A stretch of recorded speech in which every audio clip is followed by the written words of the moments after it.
Farm Bureau. Today we are filming on site at the beautiful Virginia Capitol in Richmond, Virginia. Behind us is the new General Assembly building. Today the General Assembly closes out its 5th week of business. Legislators have seen many late nights this week as they work to close out any remaining business before crossover next week.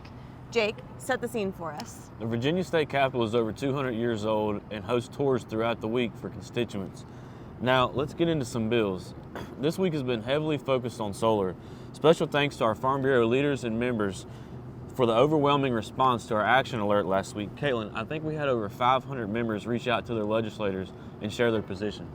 Last night we sent out a second action alert on Van Valkenburg's Senate Bill 697 as it passed out of Senate local government yesterday on a vote of 9-6. It's headed now to the full Senate floor. The bill has been amended since we last spoke, and we interpret the bill to impose solar on a locality unless a proposed solar project is greater than 4% of a county's total land area. Jake, what would the real-life impact of that look like? Let's take Pittsylvania County, for example, our state's largest county by land mass, that has over 625,000 total acres. 4% of that would be over 25,000 acres.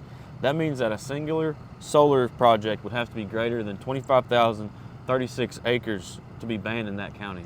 Well, we all know they aren't making any more land. The Virginia Farm Bureau strongly opposes this legislation and will continue to advocate for the placement of utility-scale solar on marginal lands, such as brownfields, reclaimed mine sites, and other subprime lands to protect our prime farm and forest lands. We also need to protect local government authority over zoning, as this legislation is not equitable and does not reward our rural localities that are carrying most of Virginia's solar. So now this bill is on its way to be heard in the full Senate floor. If you haven't yet responded to our action alert urging your senator to oppose Senate Bill 697, we urge you to do so by noon on Monday, February 12th.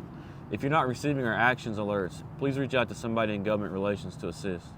Team Ag and Forestry have had some great wins this week. To hit the highlights, some of Farm Bureau's top priorities still moving through the legislative system and are alive and well are our House and Senate joint resolutions to address the large animal vet shortage, the House and Senate bills that would create an Office of Working Lands within the Department of Forestry, the extension of the Ag BMP tax credit, and clarifications to the Forest Sustainability Fund.